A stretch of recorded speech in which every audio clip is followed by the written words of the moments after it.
Hey everybody, this is Leah of the Lee Williams Show coming into you today with a new video.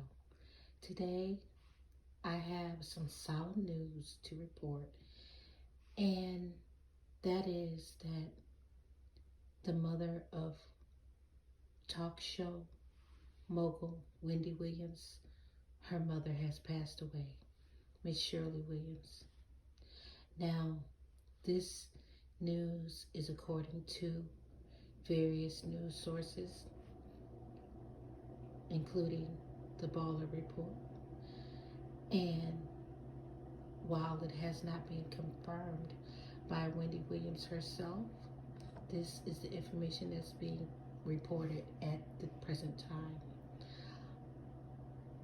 So this information is allegedly until it is confirmed by official sources. But if this information is true, the first thing that went through my mind is, oh my God, Wendy, I'm so sorry. I'm so sorry, Wendy, that your mother has passed on.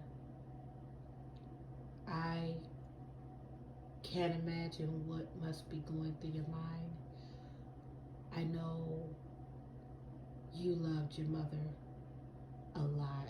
You really, really adored your mother and father. And I know on top of the year that we've had and the year that you just left, I know that this is the last thing that you needed to hear or learn. Right now, I'm sure your heart is bleeding for not only yourself, but for your father, because you know what it's like to lose someone that you really love more than life. And so you're probably trying to be strong for you, your child, and your father. But the person that really needs the support right now is you. And so I have an empathic spirit. I have the spirit of a psychic empath. And so my heart bleeds for others that I care about that are in pain. And so when I heard that this happened, I had to stop. I had to stop for a minute, because you're someone that I've actually reported on this channel. And based on the year that you had with losing your husband to adultery and him fathering a child out of wedlock, and your struggles with addiction, and you being uprooted from your beloved home, and being uprooted from your son. I mean, this is, I can't imagine, Wendy. I really can't. And all I want to do is I want to let you know, Wendy, that it's okay to grieve. It's okay to just stop for a moment and just shut everybody out, because this is your mother, and only you know what that lady has meant to you and brought to your life, and the complex relationships mothers and daughters have. And I'm sure if it's anything like mine, it was filled with ups and downs. And Wendy, I lost my mother, and my relationship with my mother was complex, and it was filled with ups and downs. And when my mother took her final breath, I wasn't there for her, and I blame myself. I blame myself even to this day. My mother died in 2008 And when my mother died, me and my mother, we were like oil and water. She could say the sky was blue, and I would argue her down until it was purple. But I love my mother. I love my mother more than anything. However, I didn't always appreciate my mother. And because of that, when my mother took her final breath, knowing I wasn't there, it destroyed me in many ways.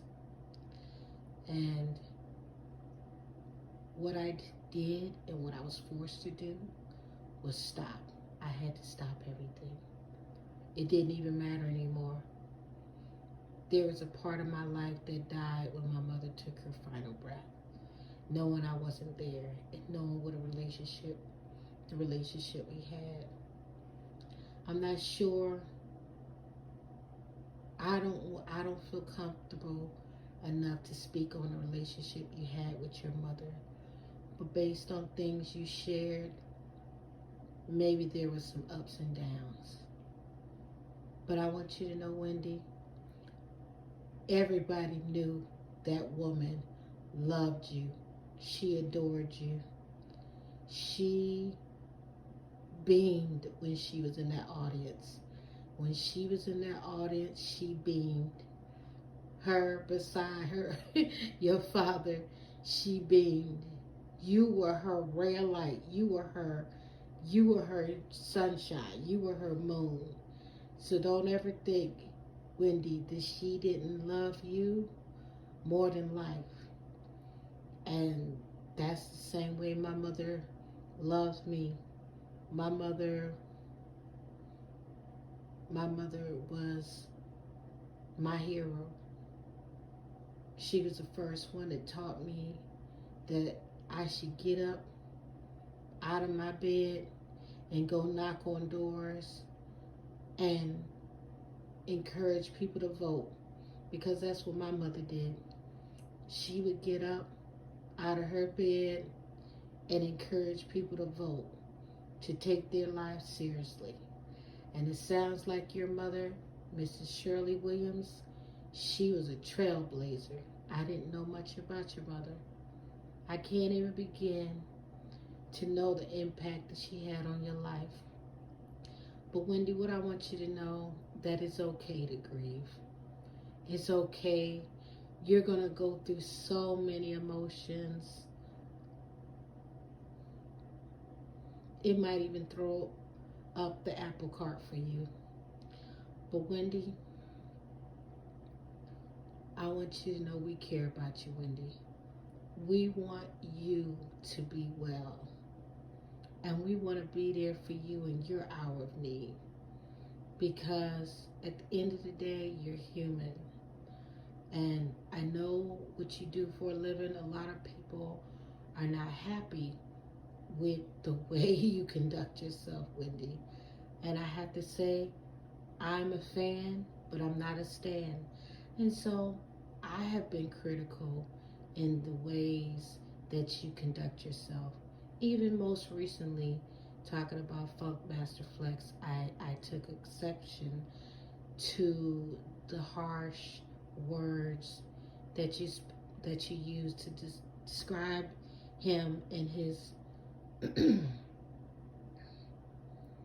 his physical appearance. I took exception to that.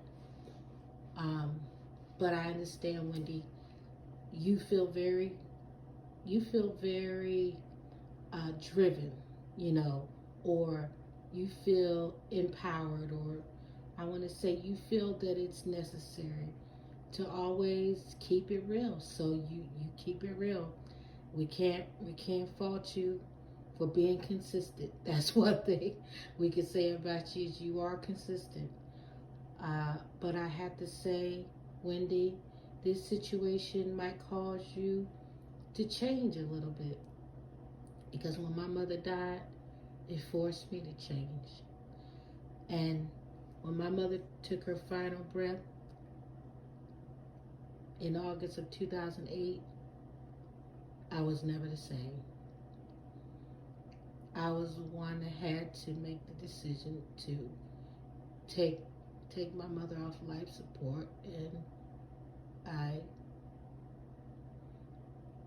it was the hardest thing I had to do, but I had to do it. My mother didn't have any vital signs that were viable. She wouldn't have been able to be aware of any of her surroundings, and she would have been relegated to a nursing home for the rest of her life. The left side of her brain was the one that had the stroke, that was impacted by the massive stroke. She had a thoracic stroke. The right side of her brain was functional, but that was the side of the brain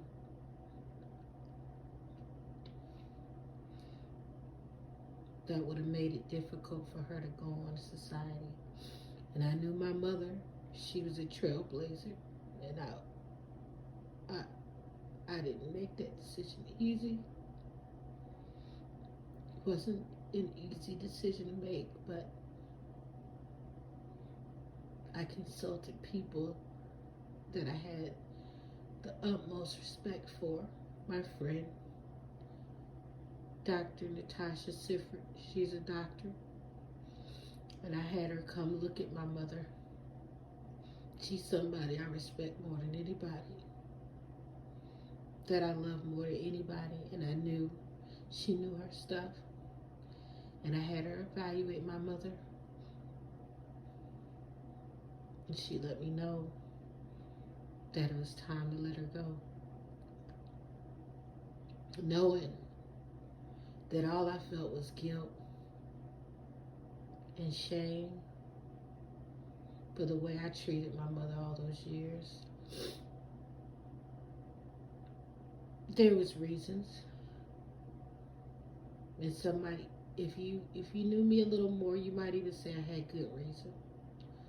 But at the end of the day, there was no excuse for the way I treated my mother. So I carry guilt to this day, and it changed my life forever. So Wendy, this might change your life more than you are prepared to handle. But don't feel ashamed if you have to make some sudden changes in your life as a result of your mother's death. Because only you know the relationship you have with your mother. And only you know what your mother expected from you. And if you know that what you need to do is going to make you happy and make her proud of you, then you might need to do it. You might need to do it. You might need to heed all those warnings she probably tried to tell you about that you didn't want to listen to. You might have to do it. I don't know, Wendy. I don't know the relationship you had. But I know that a lot of my friends, they've shared with me they've had tumultuous relationships with their mother. And it seems very common that mothers and daughters do have disagreements that they never recover from. Some have perfect relationships with their mother, but a lot of mothers and daughters, they don't see eye to eye. And I guess I was one of the ones that didn't see eye to eye. But if you could have told me that since 2008 I would have been filled with guilt, I would have done anything to change the course of our relationship. But then again, no, I wouldn't, because I was hard-headed. I'm still hard-headed. I'm headstrong. But I feel like a fool. I feel stupid. All the education I got, and I wasn't smart enough to know that I should honor the 10 Commandments, and that is honor thy mother and father, you know, regardless. It doesn't have any other stipulations, but that's what it says to do, and that's what I should have did, but I didn't. So, Wendy, I know you were looking forward to your premiere. I know you had been struggling with, now this is allegedly, but you know, the fact that your husband fathered another child. I knew that you were trying to start your life over with dating, and you were excited for that. I knew that you were struggling with your legs and your lymphedema and your fainting spells and your slurred speech, and I know these things probably made you look at your health a little closer. And I want you to know, Wendy, that I don't fault you for any of it. Just know that unfortunately you're living your life in the public eye, and if anybody else had to do the same, they would have a lot to say about us as well. And so, Wendy, I just want you to know all I care about with you, what I've been very vocal about, is that you get therapy. You find someone that you can vibe with, that you respect, but somebody that's going to hold you accountable. Because, Wendy, sometimes we all need to be checked, and we all need to be put in our place. Nobody should run through life unchecked. We all need to be checked. Even me. Thank God, Wendy, the year I had and the years I've had over the years, I've been forced to go see a therapist because of the things that I was doing and the things that was happening in my life, and the triggers that I have from my mother's death, and then later my nephew's death. So and subsequent things that's happened since then. So I'm actually seeing a therapist myself, and I've been seeing this therapist since June, and I have to say that it was the best decision that I've seen therapists, you know, at least one before, but that was only for 2 weeks. This one, I say, you know what, I better keep going to this one. If I could go every day, Wendy, I would, okay? That's how serious it is. That's how serious. If I could afford to go to the therapist every day, I would. When you start going to a therapist, when you take it seriously and you really want to go, you would really be surprised. Wendy, you need somebody you could trust. And I think in someone that's going to put you first and actually hear you, you know. And I know it's going to be hard because you got to unpack a lot, you know. And yeah, I had to do the same, and I'm doing it. And then there's sometimes that I go to my therapist and all I want to do is talk about food. So food and hair and things of that sort, okay?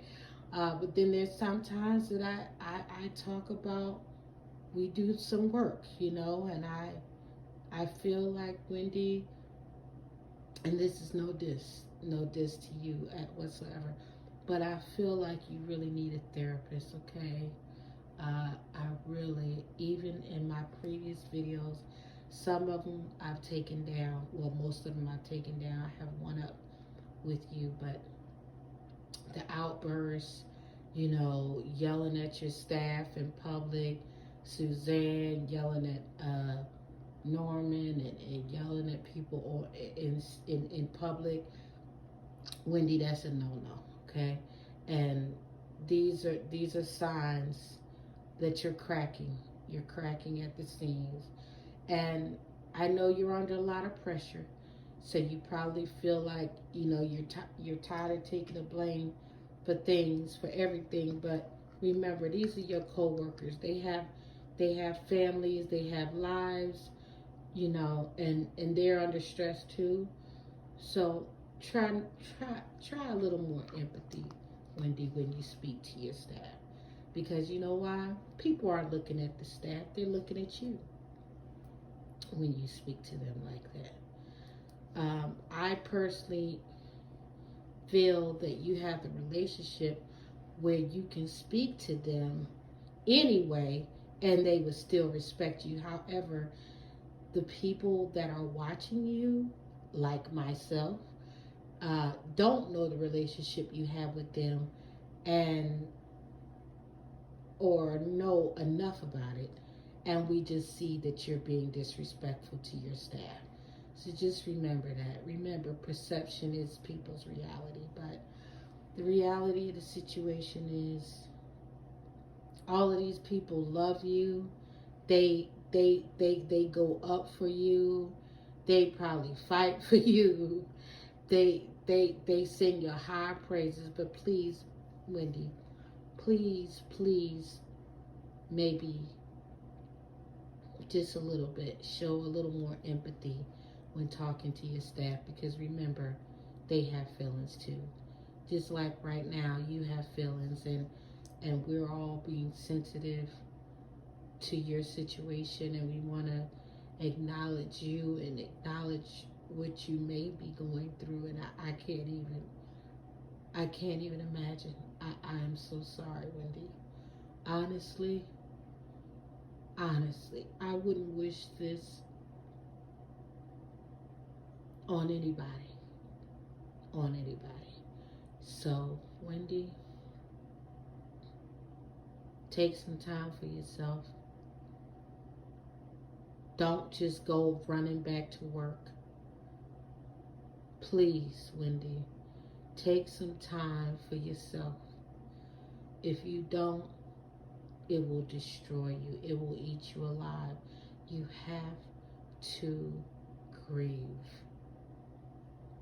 It might take you a while to grieve because, like I was saying, you're gonna go through a lot of emotion that it's really gonna throw some stuff up. You really might surprise yourself about what is about to take place now. Okay, um, because actually I was surprised. Um,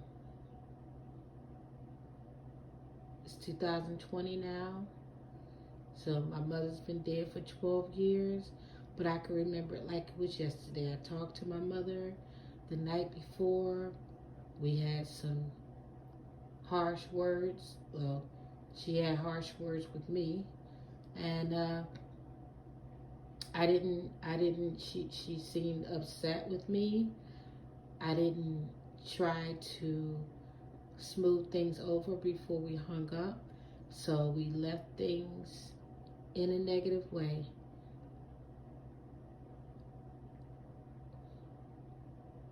So you can imagine what that did to me, knowing that that was my last conversation with my mother, right? So I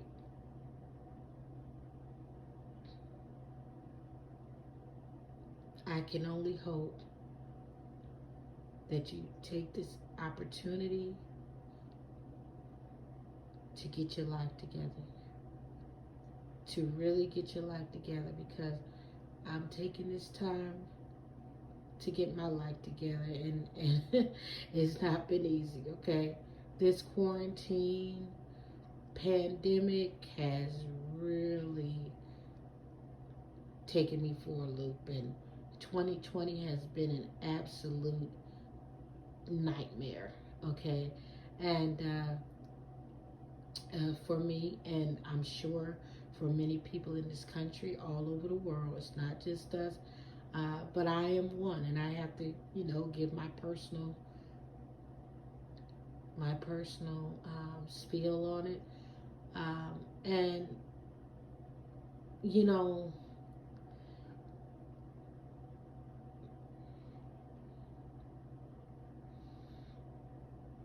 I know you're a hard worker, Wendy, and you worked all those years without taking time off. And while that's an admirable trait, that's also a negative trait, okay? Because that means that you put everybody on the back burner for your job, and that's not good, Wendy. You have to have a work-life balance. I don't even know or begin to know the pressure that you have on your life and the pressure that comes from running such a successful talk show.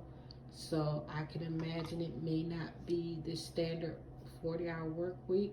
However, you gotta have some type of balance. So whether that's okay, when I'm off here, so when you off, you gotta really hit it so you can kind of have that balance. But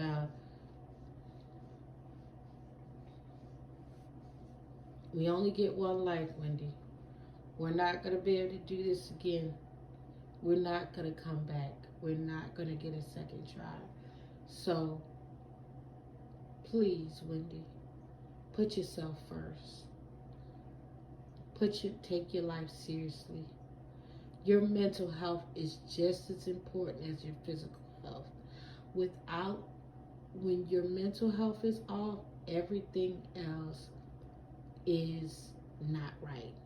And unfortunately, this country does not take mental health seriously, or we pay lip service to it, but it's more important than anything in this world. And I never really put a lot of weight on mental health, but I was forced to. So I'm glad I wasn't forced to in a negative way. I'm glad I wasn't court mandated by anybody. This is a personal choice, but I just had to look at things realistically. So please, Wendy, you are in my prayers, you're in my thoughts. My condolences to you and your family.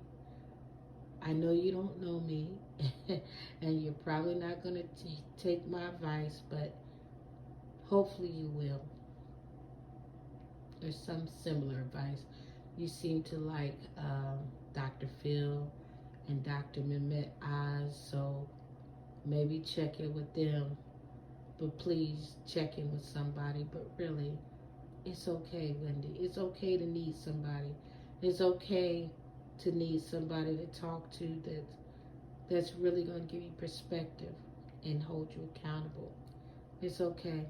It's only going to make you better. Hell, you might come back and start your own network. But you got to get your head right, okay? Okay, so I decided to do this live today, video today, and I'm sitting here in the dark because I wanted to be vulnerable in this moment, and I wanted to make sure that I wanted to stay in my head and in my emotions as I spoke to you, because I really do care about you, Wendy. I never, I've said some disparaging things about you in the past. I said that you were mean-spirited. And sometimes you don't prove me wrong, Wendy, but every day, every day I'm watching, okay? I'm watching you. I'm entertained by you. I respect you. I look up to you, and I don't wish you any ill, okay? I just want you to win. I'm actually encouraged to see someone like you with achieve so much success. So I'm definitely rooting for you, and please, Wendy, hear what I said. So I'm gonna sign off now, Thank you for watching. I hate to come bring you such sad news. I hate to put my little 2 cents into something that I have no business. But I just really care about Wendy. And when she had her hiatus, when you had your hiatus last year, I want to say last year, I worried if you were coming back. I worried about you, and now I see you struggling sometimes on the shows, and I worry about you. I don't fault you, because anybody really in your position will probably be going through the same things. You know, the loss of a husband is almost like the death of a husband. So I can see why this would be stressing you out. But at the end of the day, he's going on his life. So now it's time for you to get right for your next husband, honey. Because you will have one, okay? You take care, Wendy.